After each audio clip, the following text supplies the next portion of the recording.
예, 오늘은 263페이지입니다.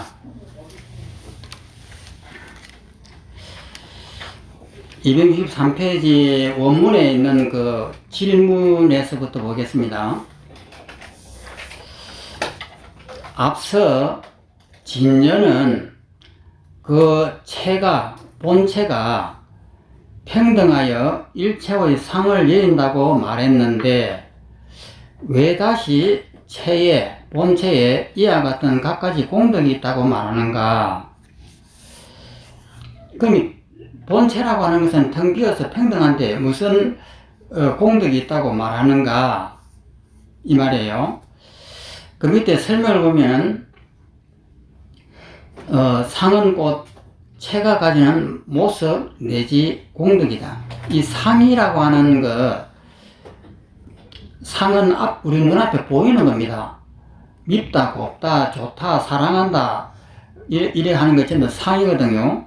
상이라고 하는 것은 곧 본체가 가지는 모습 내지는 공덕이다. 그런데 진녀는 그 본체가 평등하여 현상세계 사물들이 보이는 것 같은 그런 차별적인 모습을 띠지 않는다. 여기서 평등이라고 하는 이 말 뜻은 우리 눈에는 모두가 차별이 있잖아요. 크다, 작다, 너다, 나다 전부 다 차별이 있는데 그 차별이 없는 것을 평등이라 합니다. 어떻게 그런 진녀가 무수한 갖가지 공덕성을 가질 수 있단 말인가? 이렇게 물으니까 답이라. 비록 실제로 그런 여러가지 공덕의 의미가 있기는 하지만 차별적 상이 없고 평등하고 한결같다. 오직 하나의 진녀일 뿐이다. 이 의미는 무엇인가? 분별이 없어 분별하는 그 상을 여의기 때문에 둘이 없다.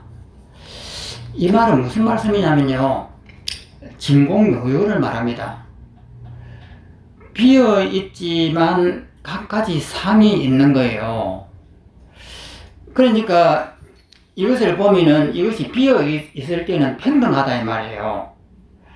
이것하고 이 차별이 있잖아요. 그런데 본체의 입장에서 보면 이 두 개가 비어있다. 그래서 차별이 없다고 하는 거예요. 평등하다고 하는 거예요.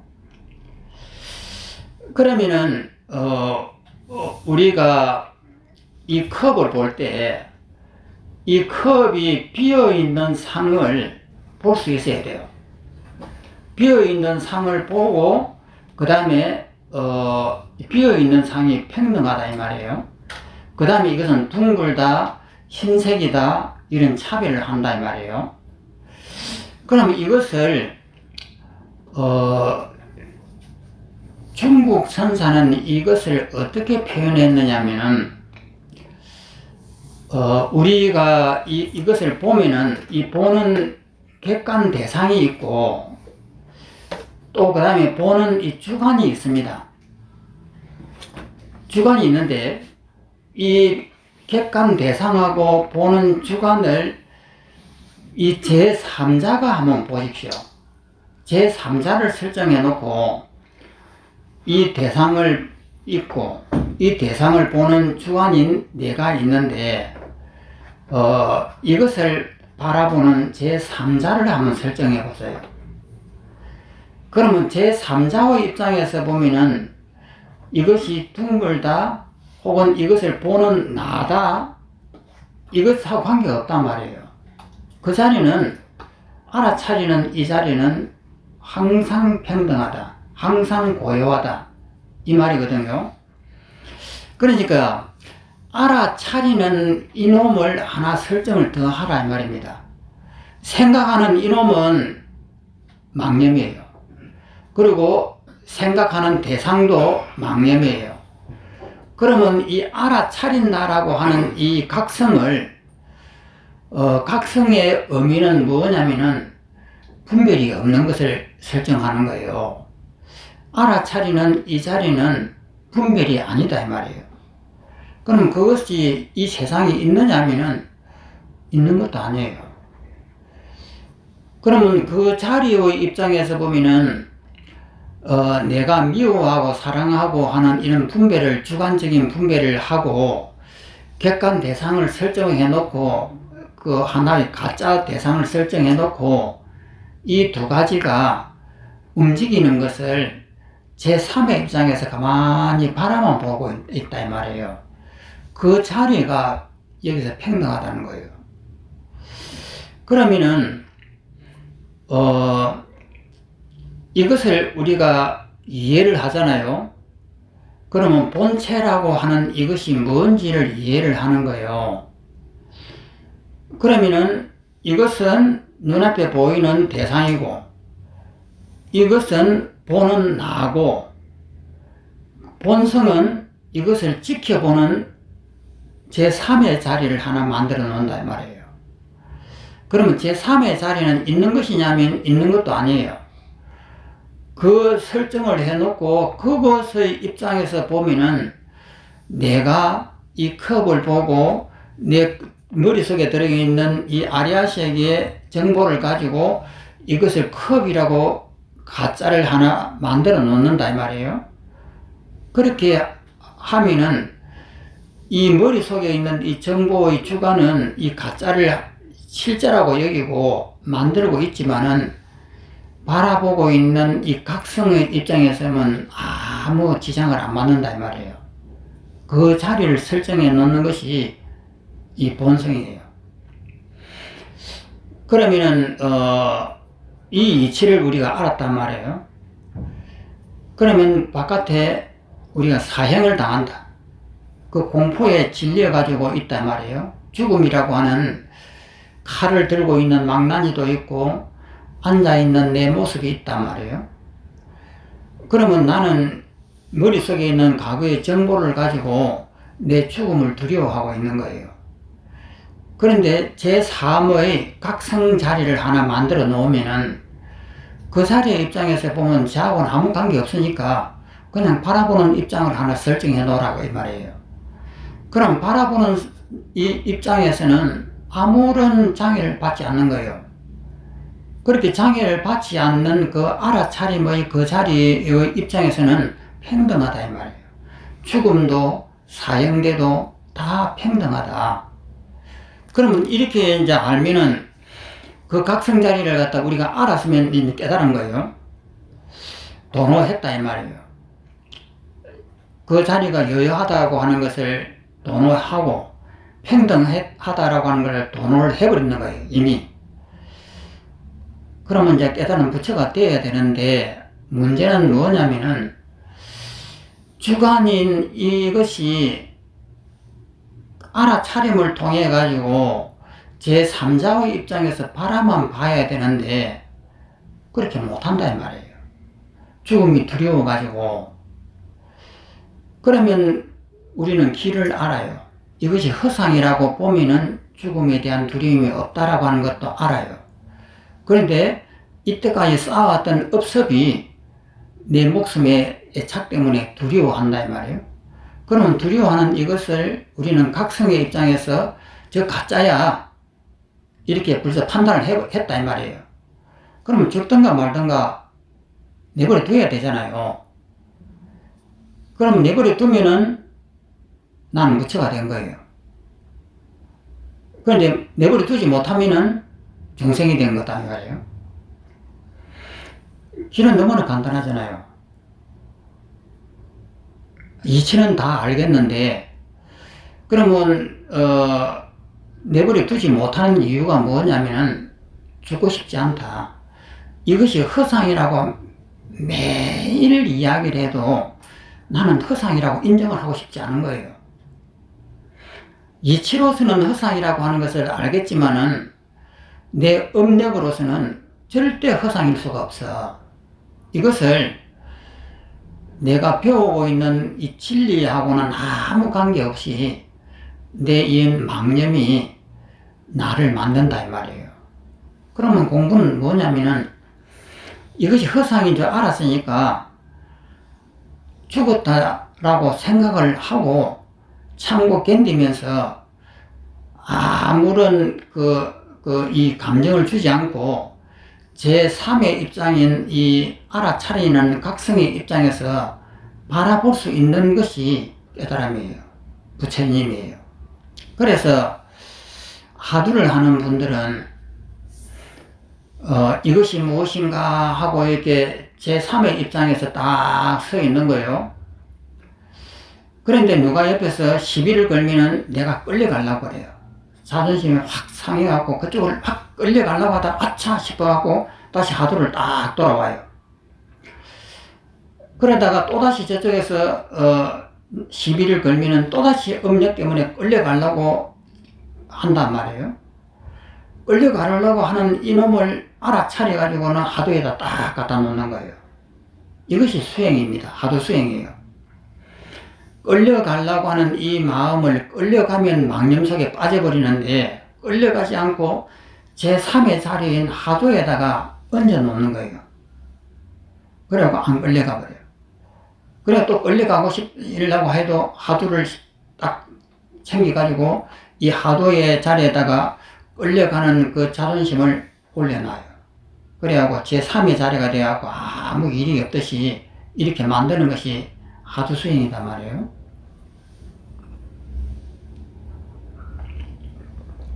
그럼 이것이 이제 하두 수행이고, 이것이 제3의 입장에서 이 각성의 자리고 알아차림의 자리고 이렇게 되는데, 서가모니는 어떻게 가르치셨느냐? 이 번뇌가 일어나는 이 자리를 파고들어요. 파고들어 과연 번뇌가 과연 있는가 한번 보자고 그 속을 분석하고 파져 들어가고 그 뿌리를 이렇게 캐는 거예요. 캐가지고 그 속에서 살려고 하는 의지 이것을 놓아버리는 거예요. 이것이 서가모니의 12영교 역관에 대한 관찰력이고 서가모니의 수행법이고, 중국의 수행법과 여기 지금 기신론에서 수행법은 그거하고는 다른 거예요. 내 마음속에 진여가 있다. 이 자리는 바로 본성이다. 진여다. 이 진여는 내가 바라보는 이 주관과 보이는 대상하고 관계없는 제3의 자리예요. 그러면 제3의 자리에서 알아차림을 통해서 이 두 가지를 바라보는 거예요. 바라볼 때 아무렇지 않게 바라볼 수 있는 힘을 가져야 되는 거예요. 그러니까 내가 목숨이 끊어지고 사형을 당하는 이런 공포 속에 있더라도 제3의 자리가 그것을 객관적으로 여여하게 바라볼 수 있는 힘이에요. 그러면은 아무 일이 없는 거예요. 그런데 내 업력이 두터우면은 가만히 바라보지를 못해요. 빨리 가서 살려고 발버둥을 치면서 참여를 하려고 그래요. 그러면 이 공부 방법은 이미 전부 다 이렇게 나와 있단 말이에요. 어떻게 하는지도 나와 있고 깨달음이 뭔지도 나와 있단 말이에요. 나와 있는데 안 되는 것은 뭐냐면 내 업력이 두터워 가지고 그것을 바라보고 있을 수가 없는 거예요. 힘이 너무 약해 가지고. 그래서 여기서 나오는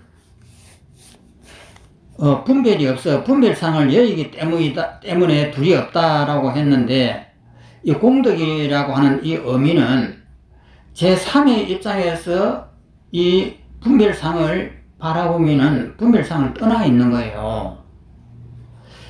그런데 이것을 볼 수 있는 힘이 있어야 되는데 힘이 없으면은 이것이 안 되는 거죠. 아무리 내가 알았다 하더라도. 그 밑에 있는 그 설명을 보면 진여가 공덕상을 갖는 까닭에 여기서는 두 가지 방식으로 답한다. 넘어갑니다. 1번 차별적 공덕상을 지닌다고 해도 진여 자체는 분별상이 없으므로 평등한 하나이다. 이것이 위 문장에 말하는 바이다. 하나의 진여다 이 말입니다. 그럼 이 하나의 진여는 뭐냐면 이것을 본성이라고 이렇게 하는데 자성이라고 하고 본성이라고 하고 진여라고 하기도 하고 또 혹은 각성이라고 해서 알아차림의 자리다 하고 이렇게 표현하고 많은 표현 방법이 있습니다. 그 다음에 2번 진여가 비록 평등한 하나이지만 그래도 차별적 모습을 나타낸다. 다음 문장이 이것을 말한다. 차별적인 모습이다 이 말이에요. 그러면 차별적인 모습을 보면서 거기에서 안 끌려갈 수 있는 힘이 있어야 돼요. 그래서 그 진공이라고 하는 이 힘이 없으면은 묘유를 유지할 수가 없는 거예요. 또 밑에 있는 설명을 보면은 그렇다면 다시 무슨 의미로 차별을 말할 수 있는가? 업식의 생밀상에 의해 나타나기 때문이다. 업식이라고 하는 것은 우리의 이 업력입니다. 업력에 의해 가지고 밉다, 곱다, 너다, 나다라고 하는 차별을 만들어요. 그런데 그 밉다, 곱다라고 하는 그 차별을 제3의 각성의 입장에서 바라볼 수 있으면 그 각성의 입장에서는 평등하단 거예요. 그런데 각성의 입장에서 이것이 바로 진리다라고 하는 것을 아는 것이 깨달음입니다. 그러면 이거 설명을 들으면서 전부 다 깨달았죠. 깨달았는데 육조 스님 같은 경우는 이 말씀을 듣자마자 천둥이 치듯이 믿는 거예요. 그냥 호련히 이 각성이라고 하는 이 자리에서 입장에 보면 일체 번뇌가 없다라고 하는 이것에 대해서 강한 믿음을 가지는 거예요. 믿음을 가지니까 일체로부터 놓여져 버리는 겁니다. 그런데 왜 똑같은 말을 듣는데 다른 사람은 안 되느냐? 이것이 이제 업력이 두터워서 그렇다라고 이렇게 표현을 한 거예요. 똑같은 말을 듣는데 육조대사는 그 말을 듣자마자 바로 그 말씀의 뜻을 확 하고 믿어버리는 거예요. 아, 맞아 하면서 온 심의를 기울여서 온 정신이 거기에서 딱 부딪히면서 맞다라고 하면서 힘이 생기는 거예요. 그런데 일반 중생은 힘이 안 생겨요.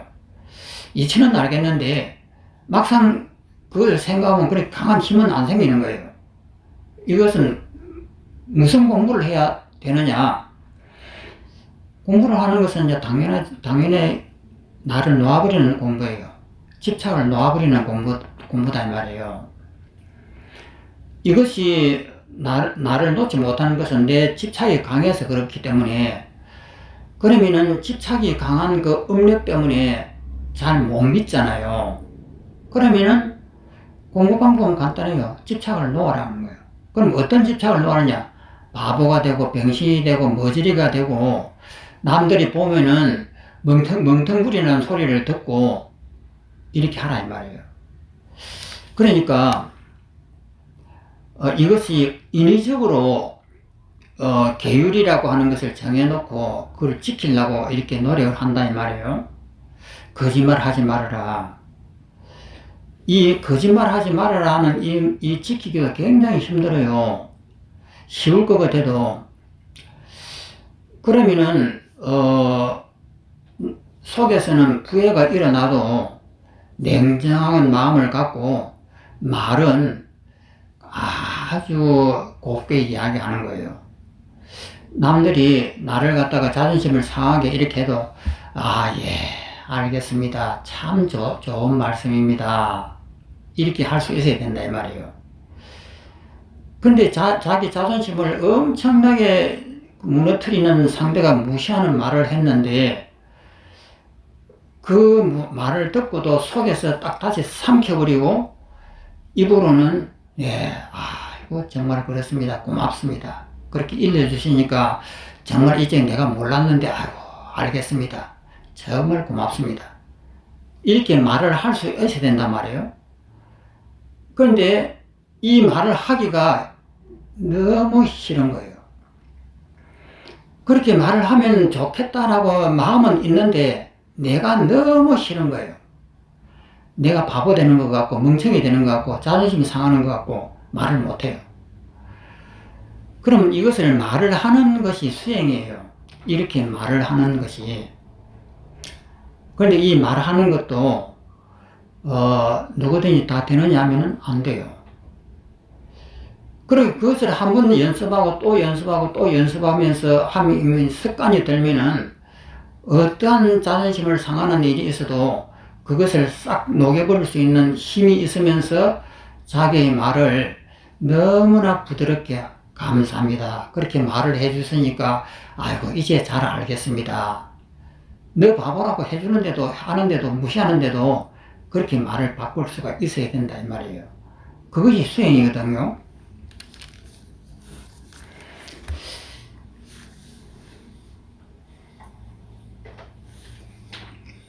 그 밑에 있는 도표를 보면 진여, 본체는 평등하고 이 상은 모양 바깥에 나타나는 상은 진여의 차별한 공덕상이다.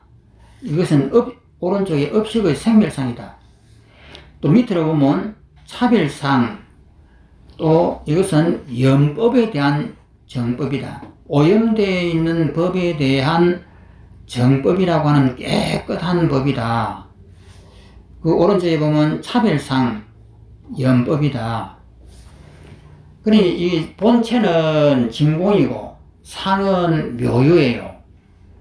진공 묘유를 이렇게 두 개를 이렇게 나눴는데 상에 있어서는 묘유이기 때문에 차별이 있는 거예요.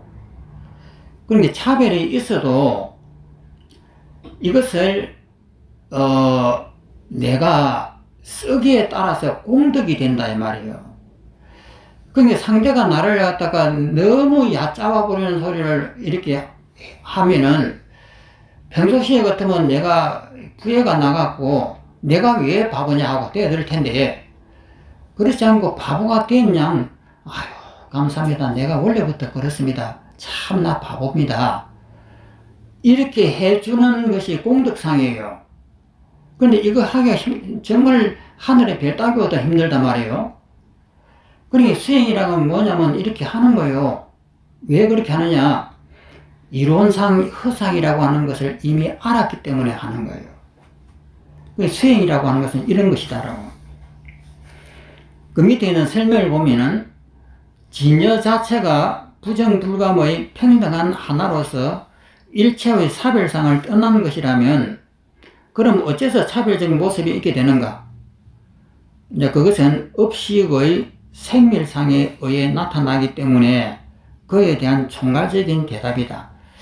업식의 생멸상에는 밉다 고운 것이 있는 거예요. 밉고 고운 것이 있고 저 사람이 나를 무시한다고 하는 것도 다 알아요. 근데 그것에 대해서 내가 어떻게 대응하는가에 따라서 공덕이 되기도 하고 원수가 되기도 하고 이런단 말이에요.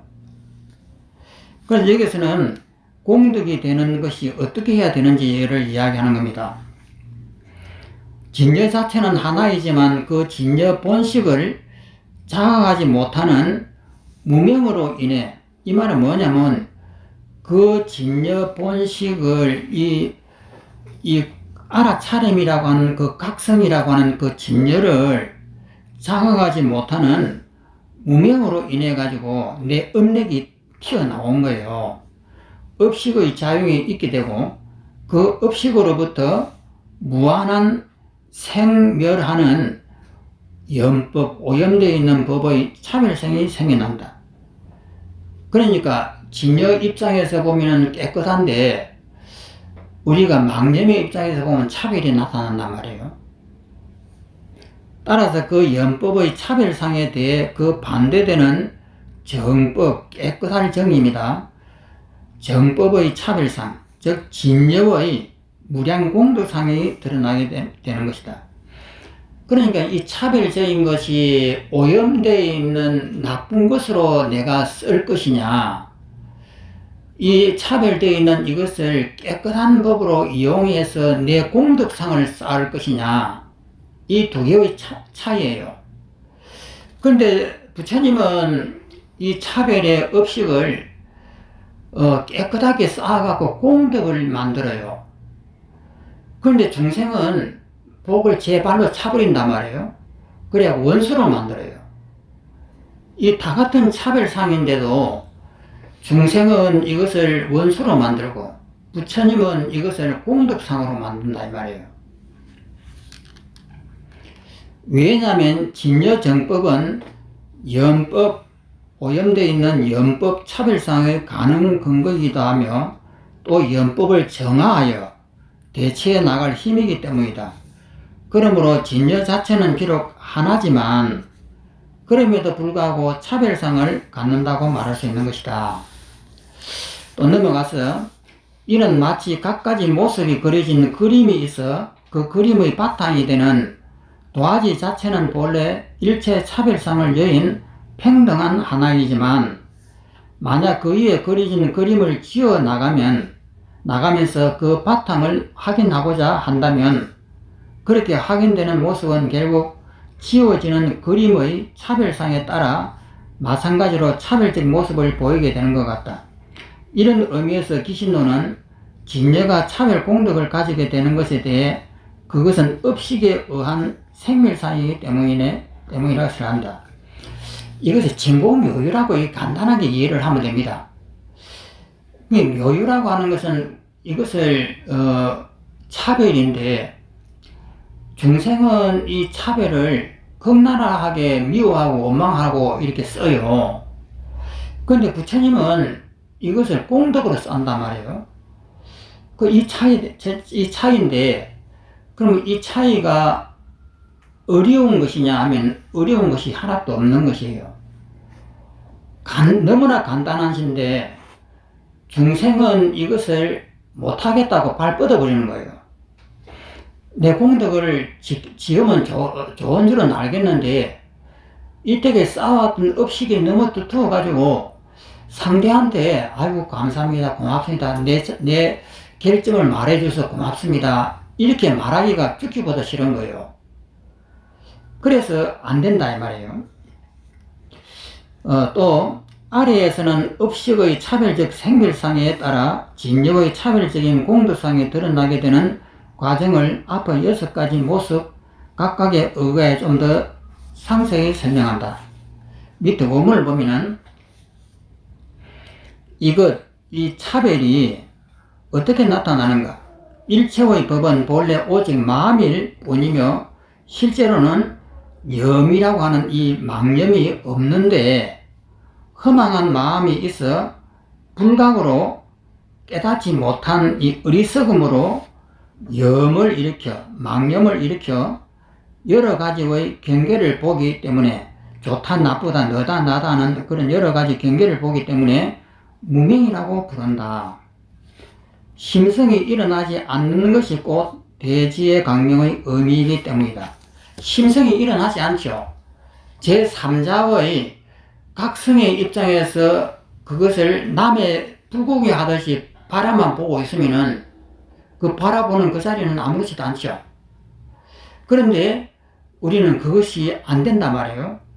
주관의 입장에서 자기의 업력에 의해서 미워하고 원망하고 하는 이것을 사용하고 싶어 한다 이 말이에요. 그래서 이 사용하고 싶어 하는 이것이 허상이라고 우리는 열심히 배우는데도 직접 써먹으려 하니까 또 안 돼요. 왜 안 되느냐?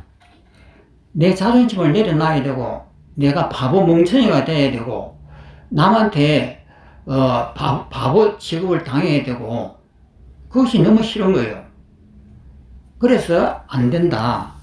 그런데 깨달음을 유지하려고 하면은 그렇게 바보가 되어야 된다 이 말이에요. 그런데 그러면 바보가 되면 나는 항상 손해보느냐 하고 반론을 합니다. 그런데 우리가 이치를 배우는 이유가 바보가 돼도 손해 안 보는 거야. 이거 배우는 것이 이치거든요. 왜냐하면 그 바보가 된다고 해도 그거 전부 다 헛것이야. 그러니까 그 업력 때문에 그러는 것이지 그걸 놔버리면은 나도 없고 너도 없고 아무것도 없는 것이야. 이런 이론을 배워가지고 그것을 써먹기 위해서 이론을 배우는 겁니다. 그런데 이론을 배웠으면은 든든한 이론이 뒷받침해갖고 바로 써먹어야 되는데 써먹으려 하니까 또 부딪히는 거예요. 그래서 우리가 깨달지 못한 것이 아니다 말이에요.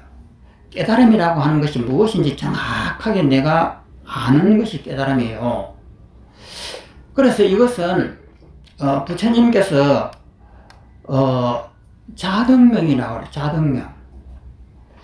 그 제자가 아라니 부처님 그러면 부처님께 돌아가시고 나면 우리는 누구를 스승으로 삼아야 됩니까? 하니까 그건 무슨 소리냐? 내가 말해놨지 않느냐?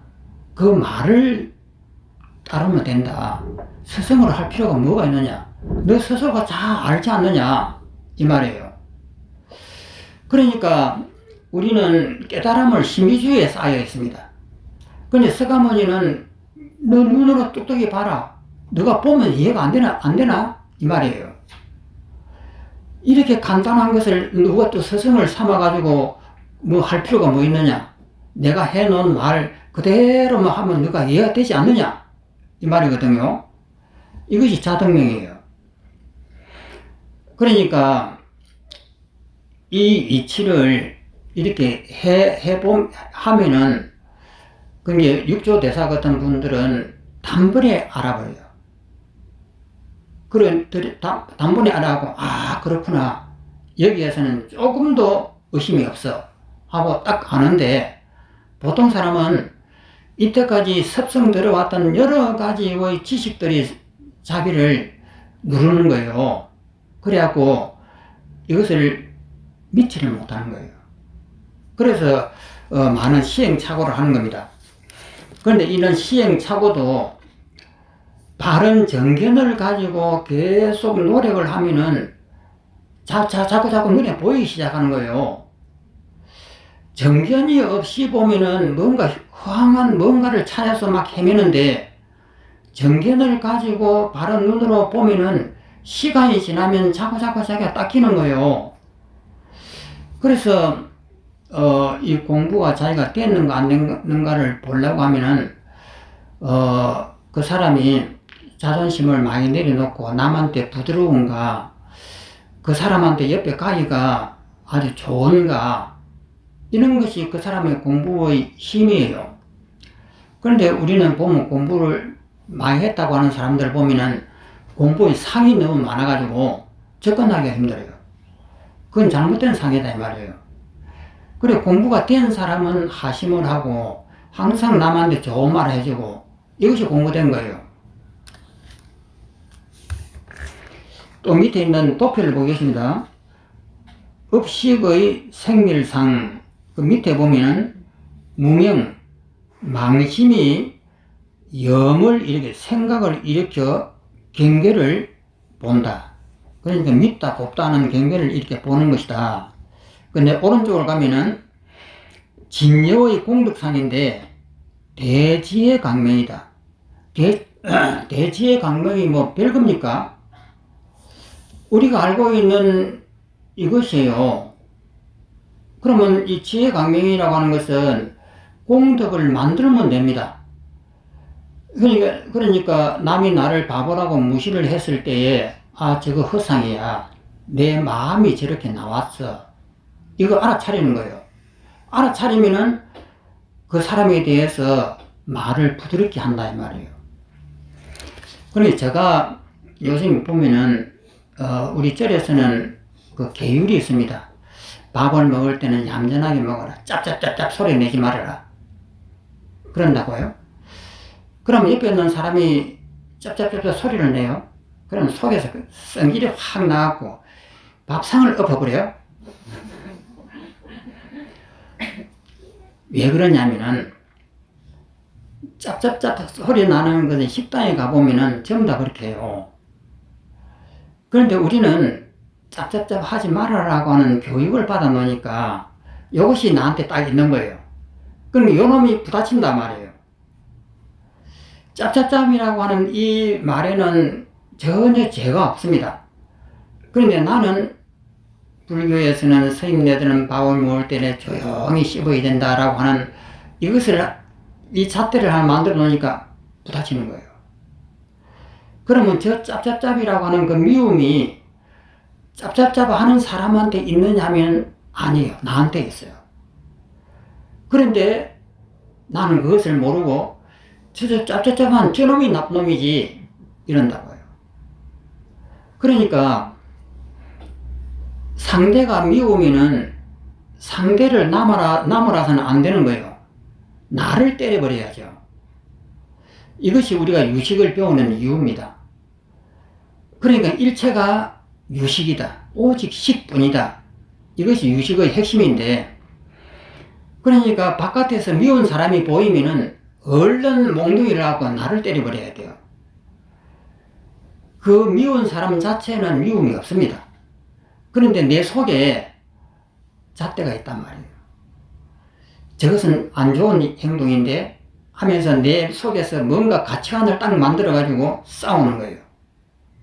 그렇기 때문에 우리가 이 공부를 하는 것은 이것이 전부 다 내가 만든 업식이다라고 하는 것을 우리가 배우는 거예요. 배웠으면은 수행은 그것을 실천하는 것이잖아요. 그럼 상대가 미운 모습이 딱 보이는 순간에 나를 때려야 되는 거예요. 그래서 우리가 이제 수행을 할 때에 오늘 일어난 일을 가만히 생각해 보면은 미움과 원망이 막 있단 말이에요. 그럼 그것을 어떻게 다스리느냐? 나를 때려야 돼요. 내가 죽어야 돼요. 내가 안 죽고 그 사람이 나쁘다라고 하면은 이 공부가 끝이 안 납니다. 왜냐면 그것은 내 마음속에 있는 제8 아리아식 속에 있는 업식이 만든 것이거든요. 그래서 일체는 내 마음이 만든 일체 유심조다 이 말이에요. 이것을 정확하게 알면은 공부방법이 딱 정해져 버린 거예요.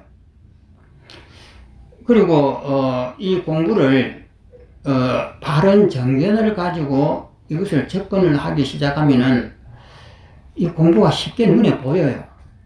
그런데 이 정견이 없이 이상한 공부 방법을 가지고 뭔가 열리니 무슨 이런 방식으로 하면은 영원하게 안 됩니다. 그래서 내가 바른 정견이 서 있으면은 자등명이에요. 내 스스로가 그것을 알아요.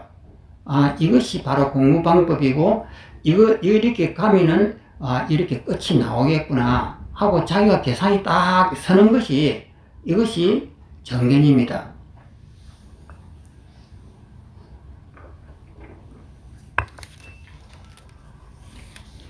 그 밑에 있는 설명을 보면 마음 자체는 진저 내지 열애장으로서 망념을 갖고 있지 않으며 따라서 일체와의 차별상을 떠나 있다. 그런데 마음이 그 자신을 알지 못하여 허망한 마음을 일으키면 그 망심 안에 망념이 일어나고 그 망념의 일체 경계를 보게 된다. 내 머릿속에는 아리아스 속에는 정보가 그렇게 만든 거예요. 또 이처럼 망심이 차별 경계만을 보고 마음 자체의 본래 각성을 망각하는 것이 무명이다. 내 마음속에는 이 각성이라고 이렇게 표현했는데 알아차림이에요. 알아차림이라고 하는 이것이 뭐가 있느냐 하면은 제3의 알아차림이에요. 우리의 생각 속에 있는 알아차림이라고 하면 안 됩니다. 우리의 생각은 전부 다 가짜들이 연기에 의해서 일어나는 허상이단 말이에요. 그럼 여기서 알아차림이라고 하는 것은 우리 마음을 이야기하는 것이 아니에요. 마음 이면에 있는 제3의 자리를 이야기한단 말이에요. 그러니까 본성이다, 자성이다, 각성이다 하는 이 자리를 우리 망념 속에 있는 어떤 근본 이렇게 생각하려고 그래요. 그것이 아니고 이 자리는 새롭게 설정해 놓은 자리단 말이에요. 그러니까 제3의 각성이라고 생각해야 돼요. 그럼 이 자리는 전혀 오염이 안 된다. 이것을 하나 만들어 놓는 거예요. 그래서 본래 각성을 망각하는 것이 무명이다. 이 무명이 반대되는 것이 바로 제3의 자리를 설명을 다시 한 번만 해주세요. 알아차림. 그럼 우리 알아차림 하면은 내 망념 아닌가? 이러잖아요. 그러면 망념이 일어나기 이전의 자리를 알아차림이라고 이렇게 말을 해요. 생각이 일어나기 이전의 자리. 생각이 일어나면은 전부 다 망념이에요. 그러면 이 생각이 일어나기 전에 그 각성이라고 하는 이 자리는 어떤 자리일까? 생각일까? 생각이 아닐까? 생각이라 하면 안 돼요. 그러면 이 자리를 그러면 생각이 일어나기 전에 청정한 이 자리가 따로 독립되어 있느냐? 독립되어 있으면은 그것은 아트만이에요. 그래서 이 자리를 설명을 하는데 애를 먹는 거예요. 그러니까 진여라고 하면은 마치 우리의 마음의 밑바닥에 있는 것처럼 이렇게 설명이 시작되는 거예요. 그러면 있다라고 하면은 우리 마음이다라고 하는데 우리 마음은 연기로 일어나요. 인과 연에 의해 가지고 마음이라고 하는 것이 원래부터 밑바닥에 이렇게 영원하게 다 있는 이 자리에서 이렇게 파도가 치듯이 물결이 일어난다라고 이렇게 설명을 해요. 이 설명의 결점이 어마어마하게 많습니다. 그래서 서가모니는 그런 진여라고 하는 아트마는 없다라고 이렇게 해버린 거예요. 그래서 이것을 설명할 때 그러면 아트만 식으로 설명을 하면은 쉬워져요. 우리 마음속에는 깨끗하게 보이지 않는 청정함이 있다. 이렇게 된단 말이에요. 이것을 서양의 철학자의 칸트는 순수 이성이라고 했습니다. 그 순수 이성 비판론을 쓰면서 우리 마음속에는 각성이라고 하는 이 순수한 이성이라고 하는 오염이 안 된 그 근본 자리가 있다. 이것을 증명하는 것이 순수 이성 비판이에요. 그래서 칸트의 생각도 브라만과 같은 그런 자리가 있다라고 본 거예요. 그래서 이렇게 이제 순수 이성 비판에 의해서 그 순수 이성이라고 하는 어떤 자리를 설정을 하게 되면은 우리가 중론을 배웠습니다. 설정이 하게 되는 얼마만큼 부당하다고 하는 것을 우리 중론을 통해서 배운 거예요. 그러면 본성이라고 하는 이것을 순수 이성처럼 그런 아트만식이라고 설명을 하면 안 된다 이 말이에요. 그러면 이 각성을 뭐라고 설명해야 되느냐? 그래서 나는 제3의 자리라고 설명하는 거예요. 그래서 이 알아차림이라고 하는 이것은 여기도 나와 있지만 불생 불멸이라고 딱 찍어 놨습니다. 생하는 것도 아니고 멸하는 것도 아니다. 있는 것도 아니고 없는 것도 아니다. 이렇게 설명이 되어 있는 거예요. 그러면 이 말은 뭐냐면은 아트마이라든지 브라만 같이 영원하게 있다라고 하면은 너무나 쉬울 텐데 이렇게 쉬운 말이 되면은 브라만이 되어버리는 거예요. 그래서 불교는 그런 말을 쓸 수가 없습니다. 그렇기 때문에 불생불멸이라고 하는 표현을 쓰는 거예요. 뭔가 모르게 진여나 아트마이나 순수 이성이라든지 이런 자리를 만들고 싶어 해요. 그래야 논리가 쉬워져요. 거기 이 순수한 곳에서 맑고 깨끗한 화면에 그림을 그리면은 그림이 싹 나타나듯이, 그렇지만은 이 그림은 허상이고 그 밑바닥에는 화면이 있다. 이런 방식으로 설명을 하면은 누구든지 쉬워져요. 쉬워지게 되는데, 이렇게 되면은 우리가 중론을 배웠듯이 부당함이 생겨요. 그러면 결국은 이 진여라고 하는 이것을 인정을 해야 되는 거예요. 그러면 그러면 그것이 여호와다. 그럼 여호와는 어디에 있느냐? 이렇게 되면 골치가 아파요. 그럼 이것은 시작도 없고 끝이 없다. 그럼 그것이 뭔데? 어떻게 대답할 거예요? 그렇기 때문에 이 진여라고 하는 이 자리를 우리를 이끌기 위해서 뭔가 가상적인 있는 것처럼 만들어요. 그러면 거기에서 이 물결이 물이다. 물이 진여인데 바람이 불면은 파도가 일어난다. 그래서 이 파도는 허상이다. 그 허상이 이 바람이 쉬면은 다시 잔잔한 바다가 된다. 이렇게 설명을 해요. 그러면 우리 마음속에 고요한 바다 같은 뭔가가 있는갑다. 이렇게 되면은 이것은 불교를 파괴하기 위해서 나온 사람이에요. 그러면 이러한 잘못을 없애기 위해서 물을 갖다가 설정을 하면 안 된단 말이에요. 그런데 설명은 이해를 시키기 위해서 물을 설정을 해버린 거예요. 그러면 다시 다급해지니까 이 물도 있는 것이 아니다라는 것을 부차적인 설명을 해줘야 돼요. 그래서 이 물도 불생불멸이다. 이렇게 또다시 설명을 하는 거예요. 그러니까 칸트가 이야기했대도 순수이성이라고 하는 신과 같은 여호와 같은 혹은 브라만과 같은 이런 것이 있다라고 말하면은 쉬워진다 이 말이에요. 그래서 여기서 나오는 잘못하게 되면은 이 진열을 우리가 머리에다 그리게 되는 순간에 우리는 망합니다. 그러면 진열은 뭐냐면은 그래서 제가 설명하는 제3의 자리다 이렇게 설명을 하는 거예요. 그런데 제3의 자리라면 또다시 못 알아듣습니다. 뭔가 있어야지. 제3의 자리가 그거 있는 거야? 없는 거야? 또 이렇게 묻게 된단 말이에요. 그러면 이거 어떻게 대답하느냐고요.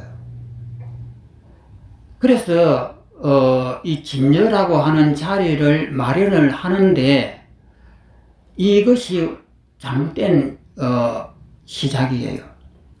그렇지만 중생을 이끌어가기 위해서는 이것이 필요하다 이 말이에요. 그래서 진여가 있다라고 하면 그렇구나, 내 마음이 깨끗한 자리에 있구나. 그러면 이 망념은 전부 다 허상이네. 쉽게 따라옵니다. 쉽게 따라오는데 하나의 결점은 진여가 남는다는 점이에요. 그러면 이 진여를 어떻게 할 것이냐? 이거 깨야 되는 거예요. 그러면 처음부터 이것을 깨려고 시작을 하면은 어리벙벙해하고 사람들이 못 따라와요. 그래서 진여를 설명해 놓고 나중에 진여를 깨는 수밖에 없는데, 그래서 이 논리가 까딱 잘못하면은 불화만에 빠져버린다 이 말이에요. 그러니까 이런 설명을 서가모니는 굉장히 싫어해요. 그래서 서가모니는 일체의 어떤 진여라든지 본체라든지 이런 설명 자체를 서가모니는 아예 이건 잘못된 것이다 하고 안 해버립니다. 그런데 이 설명에 어마어마한 매력이 있어요. 그래서 이것을 자꾸 끄집어서 불교에도 갖고 온단 말이에요. 이것을 우리가 정확하게 알아야 됩니다.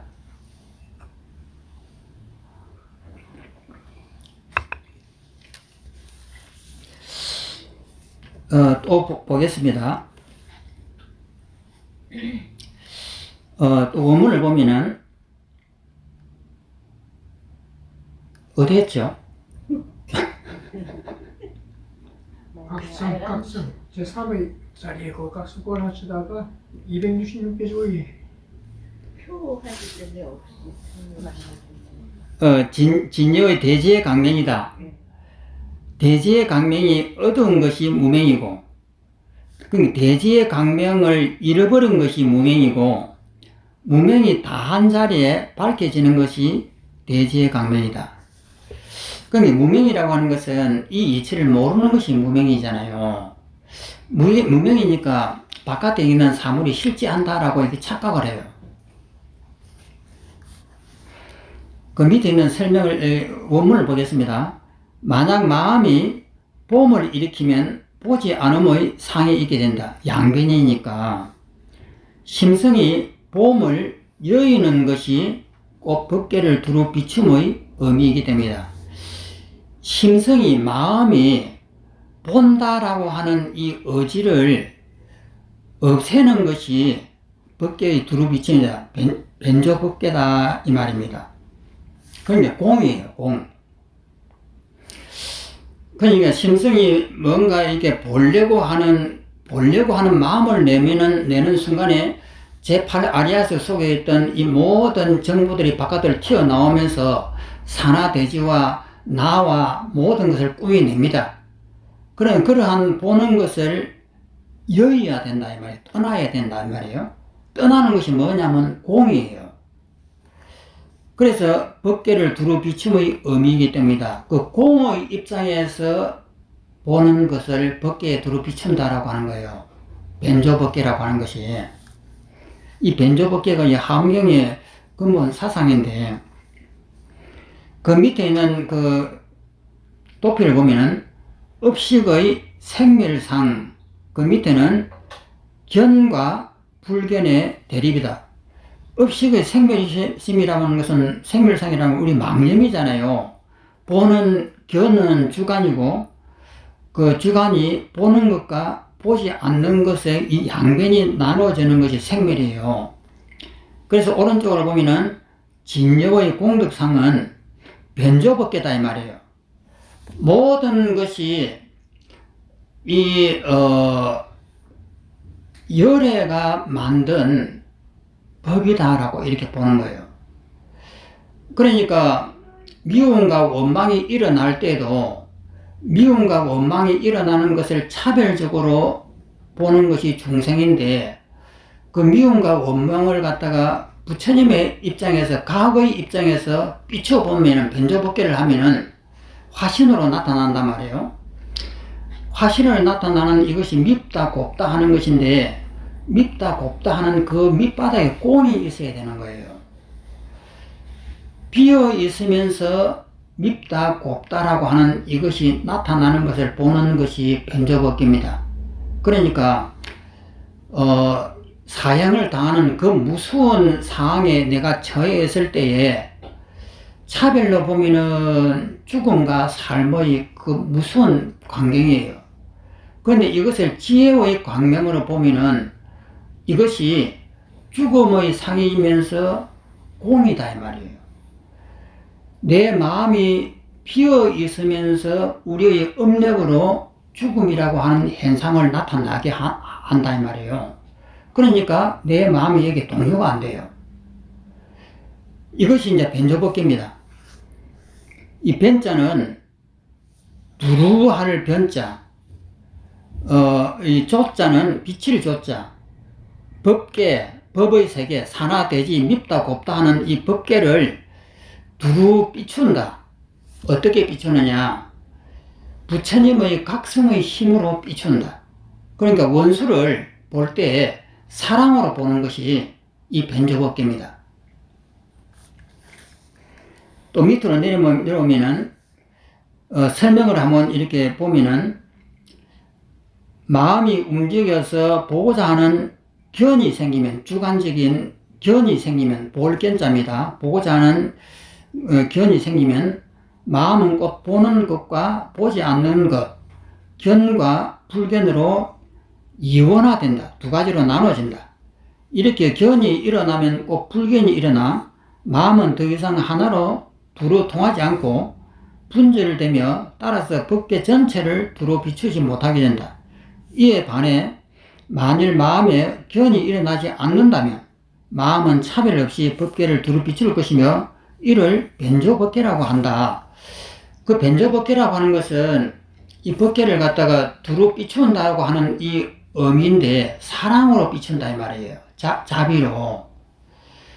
그 미운 원수를 보면서 중생은 저 사람은 밉다라고 하는 상을 내는데, 부처님의 입장에서 보면 그것이 미운 것이 아니다 이 말이에요.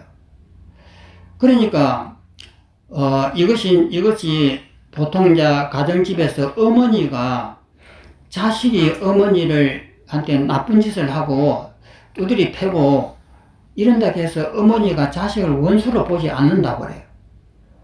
왜냐면은 이 자식을 볼 때 사랑으로 보는 눈이 있기 때문에, 그것처럼 우리는 부처님과 같은 눈을 갖고 있습니다. 항상 이렇게 쓰고 있거든요.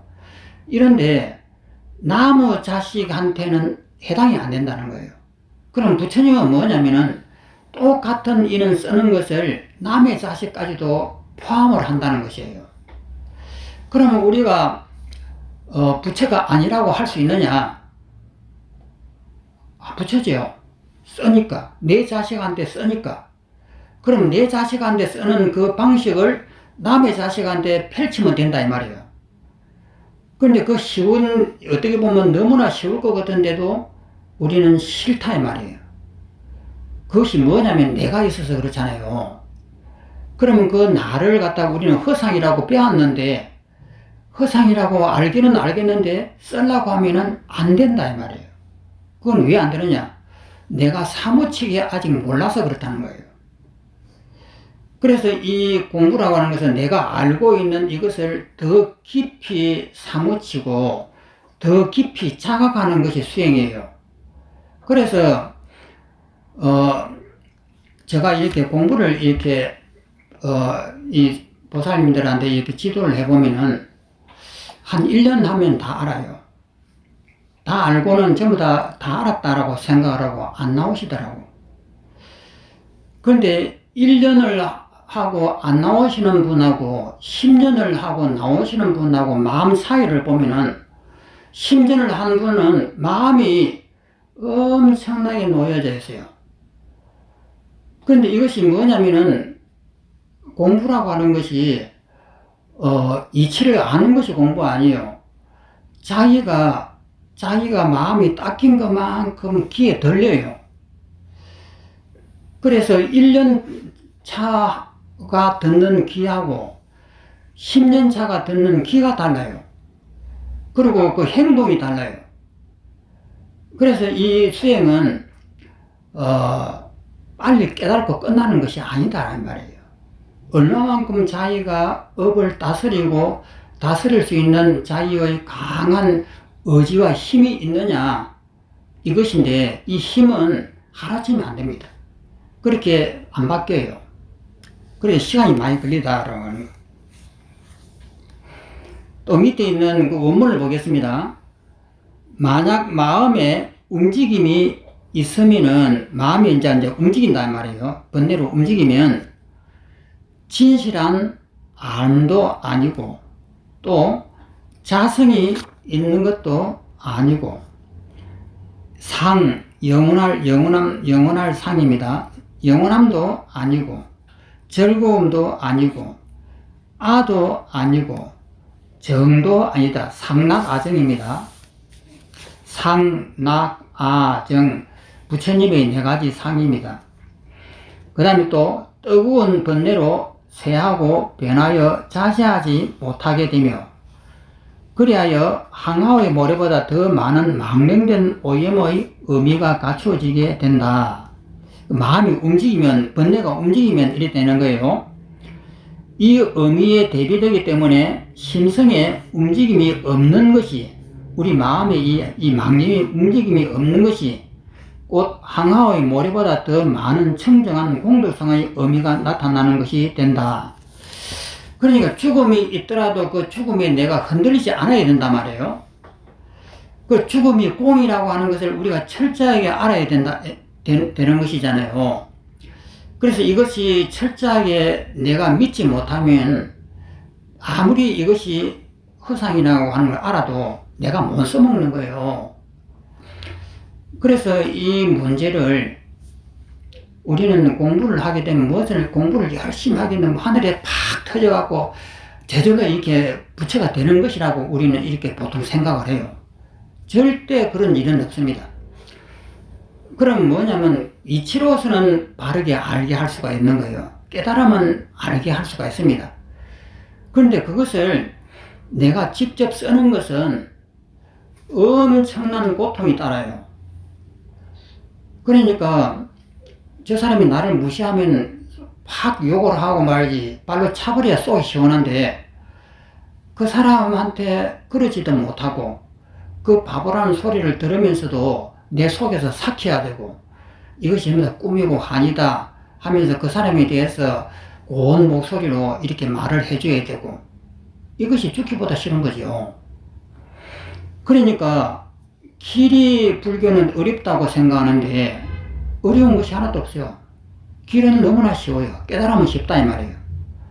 그런데 그 깨달음을 자기 것으로 실천하는 데는 정말 하늘이 뒤집어지는 고통이 따라요.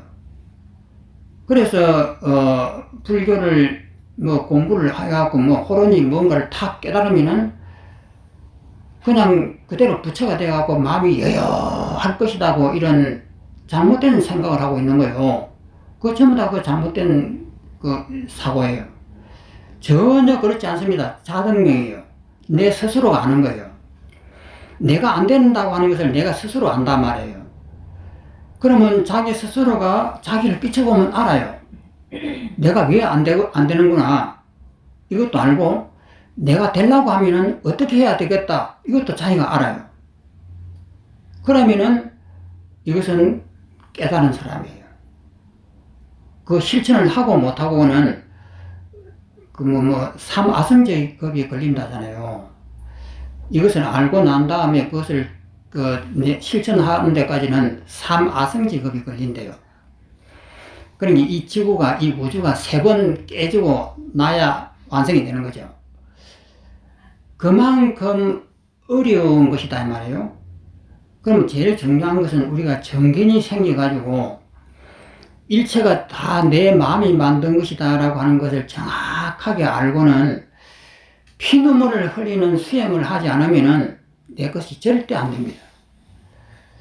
그래서 내가 부처가 되려고 하면은 내 오장육부를 다 내려놔야 돼요.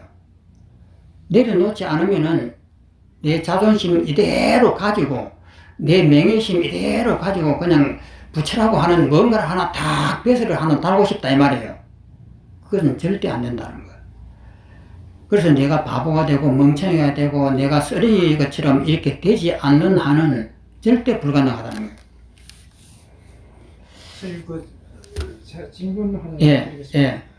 조금 전에 이제 말씀하시면서 제 3의 자리라고 이제 말씀을 하셨는데 그 말씀 이제 듣고 그 소리를 3의 자리라고 하는 그 단어를 듣고서는 이 사람은 잠이 확 깨버리는데 저게 이제 그 유식 삼성에서 이제 그 의타이성 변계 소유성 원성 실성 있지 않습니까? 그럼 이 제 3의 자리를 갖다 원성 실성으로 대입을 해도 괜찮습니까?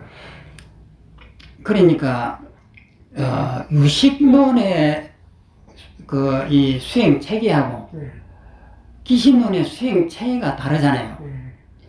유식론의 수행 체계는 일체가 가짜다라고 하는 데서 시작되는 것이고 기식론에는 진짜가 있다는 데서 시작되잖아요. 그러면 이 두 가지의 정상반된 이론을 어떻게 접목할 것이냐 이 말씀이잖아요. 이것이 접목이 안 돼요. 그러니까 기신론의 입장에서 보면은 진여라고 하는 것이 있다라고 이렇게 설명이 되는데 거기에 빠지면 안 되는 결점이 있어요. 그러면 유식의 입장에서 보면은 그런 말이 아예 애초 없잖아요. 일체가 다 마음이 허상이기 때문에 허상인 줄 알면은 우리는 자유롭다. 이런 과정이라고요.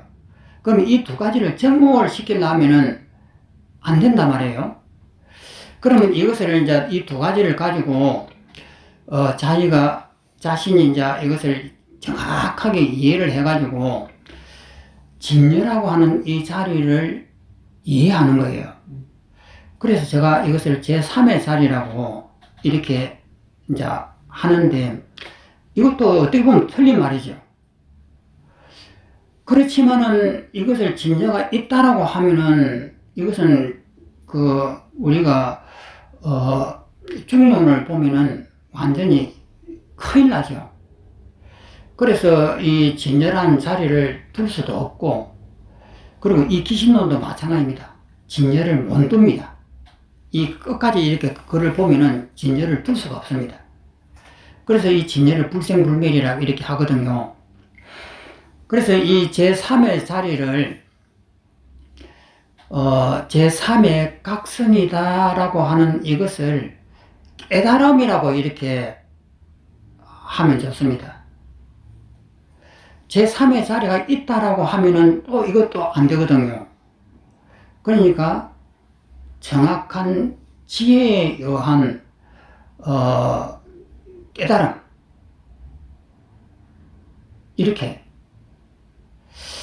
그래서 제3의 자리를 설정을 하면은 이건 큰일 나는 일이고,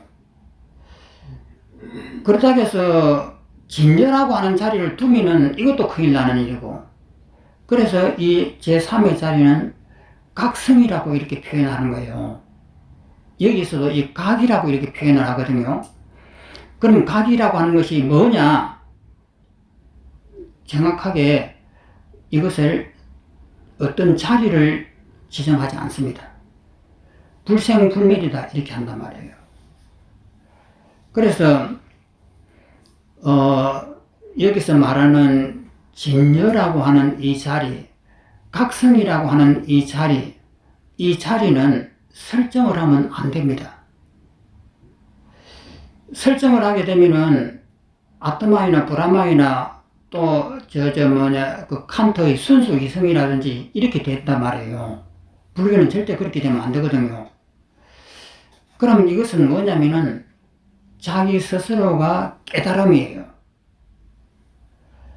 이 공부에 여기에서 완전히 깨달음을 얻어가지고, 그 자리. 이렇게 되는 것이거든요. 그럼 이 자리는 뭐냐면, 어디에도 묶이지 않는 자유의 자리예요. 해탈이다, 이 말이에요. 그런데 이 해탈이라고 하는 말을 처음부터 써미는 못 알아들으니까, 각성이라고 하는 표현도 쓰고, 진여라는 표현도 쓰고, 이렇게 쓰기는 쓰지만은, 그 자리를 또다시 지정을 해가지고 요런 자리가 있다라고 할까 싶어가지고 또 이것을 깨버리는 자리거든요.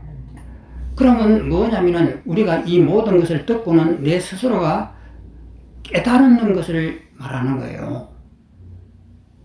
깨달아가지고 이것이구나, 이 자유의 자리구나, 이렇게 하는 거. 그러니까 제가 이제 질문을 드리게 된 거는 이제 지난번에 유식을 할 때 이제 원성실성, 그럼 원성실성의 상태는 어떤 것입니까 하고 제가 그 스님께 여쭈었을 때 공이다라고 이제 저한테 말씀을 하셨거든요.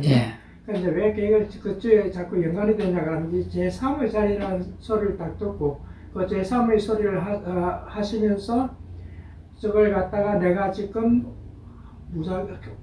무지무지하게 화를 내고 있다. 화를 내고 있으니까 저는 어떤 마음이 이렇게 해가지고 갈피를 못 잡는단 말이지. 그럼 그게 이제 제3의 자리에서 바라볼 때, 내가 지금 되게 화를 내고 있구나. 이제 관찰, 알아차림. 이제 그 말 뜻에서 이제 내가 그 원성실성이란 말에 팍 이제 튀어 올라와요. 그래서 제가 그렇게 질문을 여쭤본 겁니다. 그거 진짜 중요하거든요. 제3의 자리라고 했을 때 이것은 지혜예요. 어떤 자리가 아니에요. 그러면은 지혜가 이체가 다 꿈이고 환이라고 하는 그 명확하게 아는 그 지혜를 제3의 자리라는 거예요. 그리고 이것을 진저라고 또 표현을 해요. 본성이라고 표현을 하고. 그런데 이것을 잘못 아는 사람은 본성이라 하니까 내 마음속에 뭐가 있는 것처럼 이렇게 생각을 하는 거예요. 이것이 어마어마한 착각의 잘못이다 이 말이에요. 그래서 본성이다, 진여다 이것을 이해할 때 또 혹은 여기서는 또 각성이다고 이렇게 하잖아요. 이 자리는 깨달음을 얻은 사람의 자리예요. 그러니까 그 자리가 명확하게 내 머리에서 이렇게 딱 이렇게 이해가 되고, 이것이구나 하게 되면은 모든 경전에 탈통이 되어버린 거예요. 어떤 말에도 안 묶여요. 진저에도 안 묶이고, 불성이라고 해도 안 묶이고, 그런데 전혀 묶이지 않는 거예요. 그 자리를 저는 제3이다라고 이렇게 표현을 했을 뿐이에요. 그래서 이 자리는 깨달음의 자리다 이 말이에요. 그러면 그 자리를 이렇게 이렇게 연속적인 존재의 자리가 아니라 그 작용하는 그 순간순간 깨달음이 일어나는 그 찰나의 그 작용의 자리라 이렇게 생각하면 일체를 다 아는 지혜. 그러니까 우리 생각은 생각이라고 하는 어떤 주체가 없어요. 부처님의 말씀에는 인과 연이 잠시 만났다가 일어나는 것이 마음이에요. 그렇기 때문에 인도 실체가 없고 연도 실체가 없는데 부싯돌하고 이것을 갖다가 솜을 탁 때리면은 불이 나요. 조금 전에는 있던 불은 어디에 있느냐? 부싯돌에 있느냐? 솜에 있느냐? 아무리 찾아봐도 불은 없잖아요. 그런데 인과 연이 탁 만나는 그 순간 찰나적으로 불이 탁 나요. 그러면 이 불은 어디에서 나느냐? 인과 연이 찰나 만나면서 나타나는 환이다 이 말이에요. 그렇기 때문에 우리 마음이라고 하는 것은 이 생각이라고 하는 건 그렇게 환이다. 실체가 없다. 이것이 서가모니 말씀인데 이것을 인도 사람이라든지 인도 사람은 이것을 브라만에서 난다라고 하고 싶어 해요. 그리고 그 기독교에서는 여호와에서 난다라고 하고 싶고 칸트 같은 것은 칸트는 순수 이성이라고 하는 어떤 그 자리를 설정을 해요. 근데 이게 다 틀렸단 말이에요. 그럼 불교에서는 뭐냐? 그럼 이 모든 것을 이론을 내 지혜가 다 깨뚫고 유식에도 이해가 되고 기신론에도 이해가 되고 모든 것을 이해가 됐을 때 아, 이 각성이라고 하는 자리는 이 자리구나 하고 깨달음이에요. 그런데 그렇지 못하고 사람은 뭔가를 설정하고 싶어요. 뭐 이 자리가 내 마음속에 이 밑바닥에 있지 않나? 이렇게. 그래서 이 자리를 말로서 표현하려고 하니까 모든 것에 걸려요. 그래서 이것을 종합적으로 아는 사람이 자기의 지혜가 빛나가지고 그 자리를 아는 거예요. 그러니까 이것이 얼마나 이론을 정리하기가 힘들어요. 그래서 이것을 아는 사람은 깨닫는 사람이에요. 그러니까 육조대사가 그것을 알았단 말이에요. 아, 그것이구나 하니까 모든 의문이 싹 풀려버리는 거예요.